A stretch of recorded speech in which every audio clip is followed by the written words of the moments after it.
Père Tout-Puissant, merci pour ce moment que tu nous accordes de réaliser cette vidéo.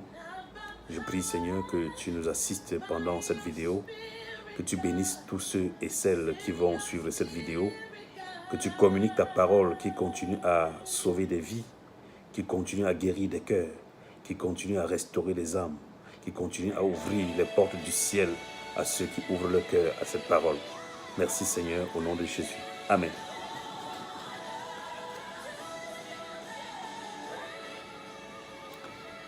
Chers amis, bonsoir.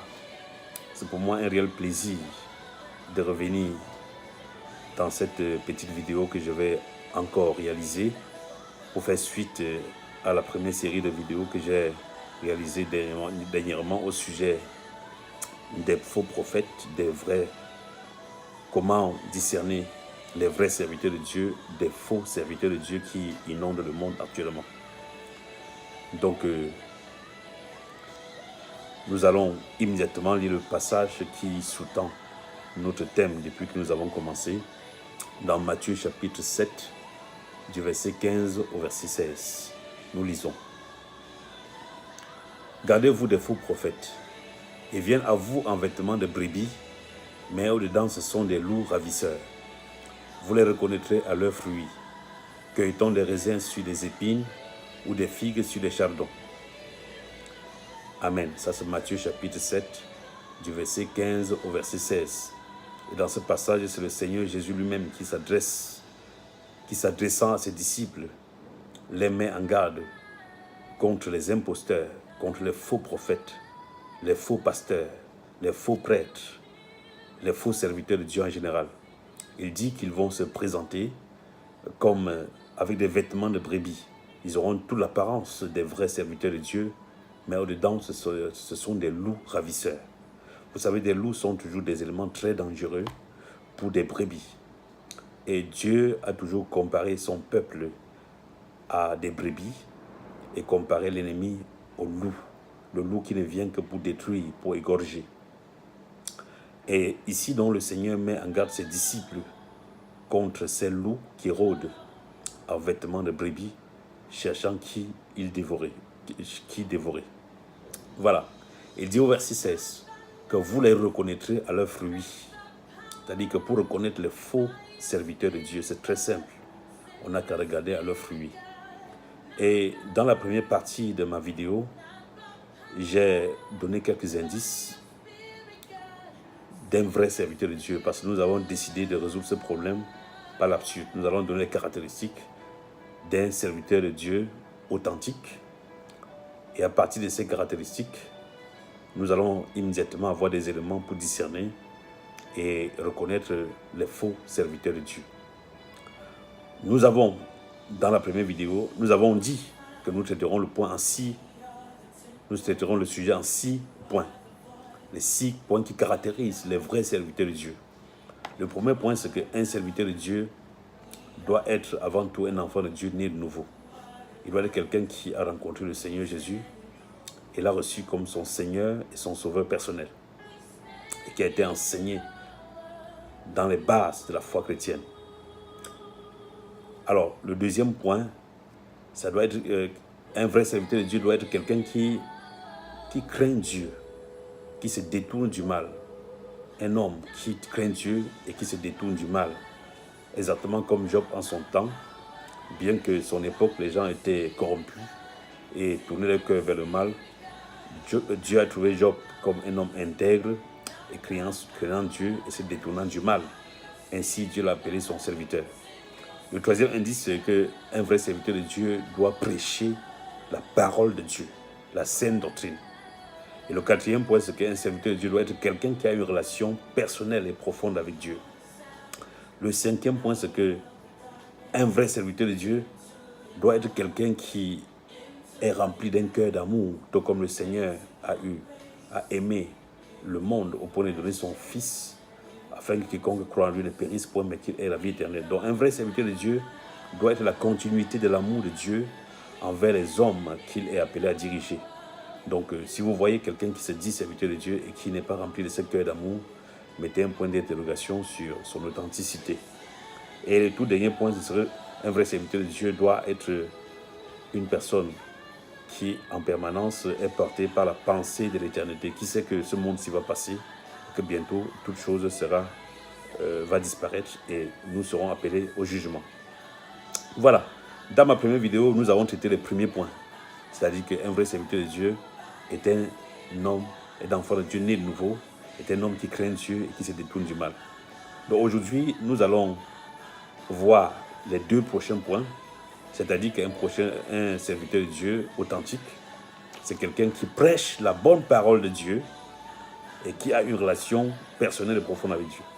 Donc immédiatement, alors, un vrai serviteur de Dieu donc, est quelqu'un qui ne prêche pas sa propre parole, qui ne prêche pas des fables qu'il vient raconter au peuple, qui ne prêche pas ses expériences d'homme, mais qui prêche d'abord et avant tout la parole de Dieu. Parce que la foi chrétienne est basée sur la parole écrite de Dieu, la parole de Dieu qui est contenue dans la Bible. Nous pouvons lire quelques passages bibliques pour argumenter notre point. Déjà dans Hébreux chapitre 1, du verset 1 au verset 3, la Bible dit qu'après avoir autrefois, à plusieurs reprises et de plusieurs manières, parlé à nos pères par les prophètes, Dieu dans ces derniers temps nous a parlé par le Fils qu'il a établi héritier de toutes choses, par lequel il a aussi créé le monde, et qui étant le reflet de sa gloire et l'empreinte de sa personne, et soutenant toutes choses par sa parole puissante, a fait la purification des péchés et s'est assis à la droite de la majesté divine dans les lieux célestes. Alors la Bible dit donc ici que Dieu soutient toutes choses lui-même par sa parole puissante.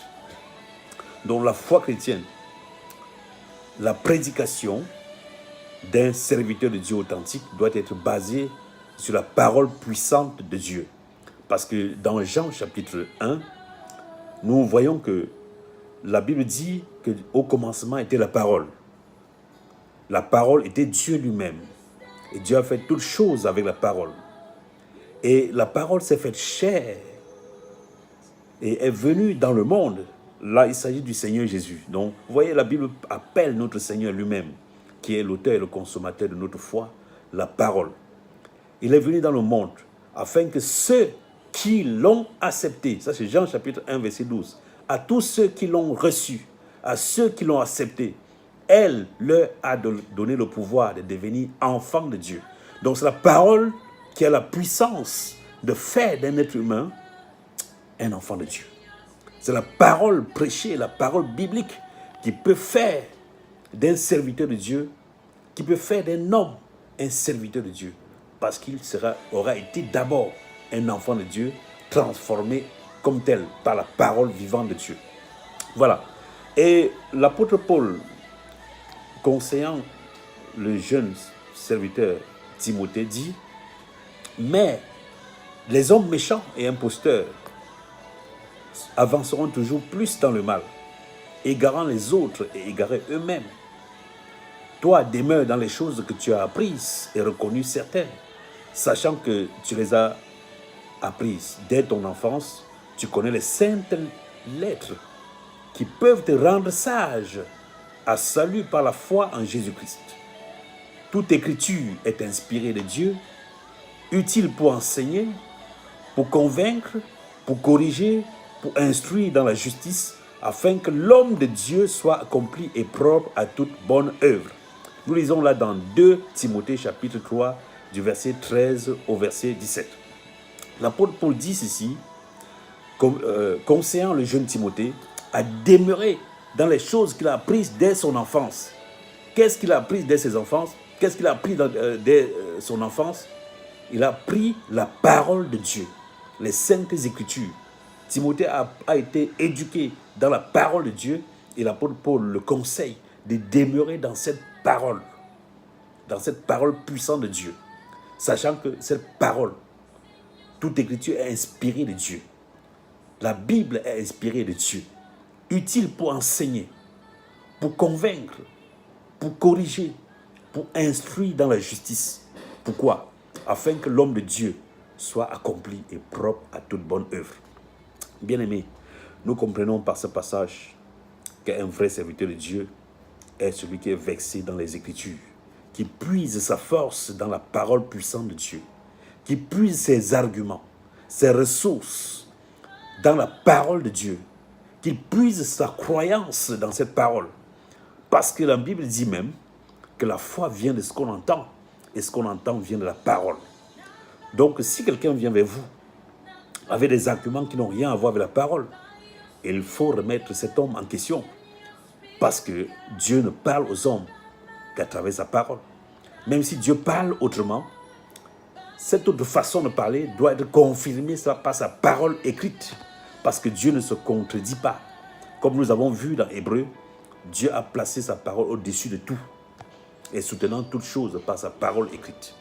Donc, bien-aimés dans le Seigneur, nous voyons là que un vrai serviteur de Dieu, quelqu'un qui se présente à vous et se disant serviteur de Dieu, doit être conduit par la parole de Dieu. C'est la parole de Dieu qui doit être son fil conducteur, le fil conducteur de son ministère. Sa doctrine doit être basée sur la parole et non sur autre chose. Ceci est d'autant plus important que de nos jours, nous rencontrons des gens qui ont des doctrines, on ne sait d'où cela sort, qui n'ont rien à voir avec la Bible. Bien-aimés, nous devons nous considérer, nous devons nous comporter comme les chrétiens de Bérée. Vous savez, dans Actes des Apôtres, la Bible dit que les chrétiens de Bérée étaient des chrétiens qui avaient des sentiments plus nobles. Ils étaient prompts à écouter, mais ils prenaient soin de vérifier dans la Bible pour voir si ce qu'on leur enseigne est conforme à ce qui est écrit. Parce que ce n'est qu'en se conformant, en vérifiant que ce qu'on nous enseigne est conforme à la Bible, que nous allons garantir le salut de notre âme. Donc, si quelqu'un vient vers nous, examinons ses enseignements, sa doctrine à la lumière de la Bible, pour voir si cet homme est de Dieu ou pas. Parce qu'il y a des vendeurs d'illusions ici dehors qui viennent en leur propre nom et séduisent et réussissent à séduire beaucoup de personnes. L'apôtre Paul, toujours dans Galates, chapitre 1, versets 7 à 9, il dit non. Il dit même si c'est nous-mêmes qui venions avec un autre évangile en dehors de ce que vous avez appris et qui est écrit dans la parole de Dieu, ne nous recevez pas. Il dit mais quand nous-mêmes ou un ange du ciel annoncerait un autre évangile que celui que nous avons prêché, qu'il soit anathème. Nous l'avons précédemment dit, et je le répète à cette heure. Si quelqu'un vient avec un autre évangile que ce que nous avons annoncé, que celui-là soit anathème, qu'il ne soit pas reçu. C'est ce que cela veut dire. Donc, l'autre point, c'est que un homme de Dieu doit être versé. Un vrai homme de Dieu doit être conduit par la parole de Dieu. Et aussi, en quatrième position, il doit être un homme qui a une relation permanente et profonde avec Dieu. Dans Jean chapitre 15, versets 5 à 7, Jésus enseignant ses disciples dit ceci. « Je suis le cep, vous êtes les sarments. Celui qui demeure en moi et en qui je demeure porte beaucoup de fruits. Car sans moi, vous ne pouvez rien. Si quelqu'un ne demeure pas en moi, il est jeté dehors. Comme le sarment, il sèche, puis on ramasse les sarments, on les jette au feu et ils brûlent. Si vous demeurez en moi et que mes paroles demeurent en vous, demandez ce que vous voudrez et cela vous sera accordé. » Alors, le Seigneur dit quelque chose de très intéressant ici. Il dit qu'il est le cep, qu'il est le cep, appelons ça, il est comme un tronc d'arbre. Et nous sommes ces sarments, nous sommes les branches de ce tronc d'arbre. Pour qu'une branche puisse vivre, elle doit s'accrocher au tronc. Parce que c'est sur le tronc que la branche tire ses ressources vitales qui lui permettent de vivre et de porter des fruits. Ainsi, il en va de tous les disciples de Jésus, de tous les vrais serviteurs de Dieu. Un vrai serviteur de Dieu doit être accroché au Seigneur, doit avoir une relation permanente et profonde avec Dieu. Ce n'est pas parce qu'autrefois nous avons lu la Bible et que nous avons mémorisé le verset biblique que nous allons nous prendre pour serviteurs de Dieu, aller réciter les passages bibliques comme des perroquets, que Dieu va nous reconnaître comme tels. Un vrai serviteur de Dieu est celui qui garde en permanence une relation avec Dieu. Et cette relation avec Dieu se matérialise par une vie de prière. Parce que Jésus lui-même, lors de son ministère sur la terre, était en permanence en relation avec son Père par la prière. Nous tous nous connaissons le fameux jardin Gethsémani, le mont des Oliviers, où Jésus se retirait des heures, parfois des nuits, pour chercher la face de son Père, pour communiquer avec son Père. Un vrai serviteur de Dieu doit être un homme de prière, un homme de méditation, un homme qui cherche la direction du Saint-Esprit, un homme qui se laisse conduire par le Saint-Esprit, un homme qui dépend de Dieu, un homme qui n'agit pas avec son intelligence à lui, un homme qui agit avec la sagesse d'en haut, un homme qui n'agit pas selon ses sens, selon les 5 sens de l'homme, mais un homme qui agit selon le Saint-Esprit, un homme spirituel, bref. Un homme qui n'agit pas en fonction des circonstances, mais qui agit en fonction de la direction du Saint-Esprit, inspiré par la parole de Dieu. Bien-aimés dans le Seigneur, voilà les 2 points que nous avons voulu partager dans cette vidéo. Nous traiterons prochainement les 2 derniers points. Toi qui as écouté cette vidéo, toi qui as suivi cette vidéo, je ne sais pas quelle est ta condition. Es-tu parmi ceux qui se disent enfants de Dieu, serviteurs de Dieu, pourtant, dont les enseignements ne sont pas basés sur la parole de Dieu, pourtant ne maîtrisant parfois même pas cette parole? Es-tu de ceux qui basent leur ministère sur leur expérience humaine, sur les fables, sur des pratiques humaines telles que la psychologie, de manipulation des masses? Si tu es de ceux-là, bien-aimé, tu dois te repentir, parce que Jésus a besoin de toi pour que tu sois un serviteur authentique, pour que tu sois un homme de Dieu versé dans les Écritures. Cette parole qui guérit l'âme, cette parole qui sauve les âmes. Es-tu de ceux qui autrefois ont connu le Seigneur, de ceux qui ont étudié la Bible et qui mémorisent, qui ont même mémorisé les versets bibliques, mais qui n'ont pas de relation avec Dieu? Si tel est le cas pour toi, si tu n'as pas une vie de prière, si tu ne dépends pas de Dieu, bien-aimé, tu dois te repentir et revenir au Seigneur. Parce que le Seigneur a besoin de toi. Il veut t'utiliser pour éclairer cette génération. Il veut t'utiliser pour restaurer les âmes. Il veut t'utiliser pour sauver les âmes. Es-tu de ceux qui n'ont pas encore reçu le Seigneur Jésus comme ton Seigneur et ton Sauveur personnel? Si tel est le cas pour toi, je vais prier pour chacun de vous. Père, merci pour ces moments. Merci pour cette vidéo. Merci pour tous ceux qui vont écouter, qui vont suivre cette vidéo. Je prie que tu les bénisses, que tu les visites, que ta parole guérisse leur cœur, que ta parole guérisse leur entendement et que tu fasses d'eux des serviteurs, des vrais serviteurs pour le salut des âmes de l'humanité. À toi toute la gloire au nom de Jésus. Amen. Partagez cette vidéo au maximum pour que les hommes, les âmes soient sauvées pour le royaume des cieux. Que le Seigneur vous bénisse.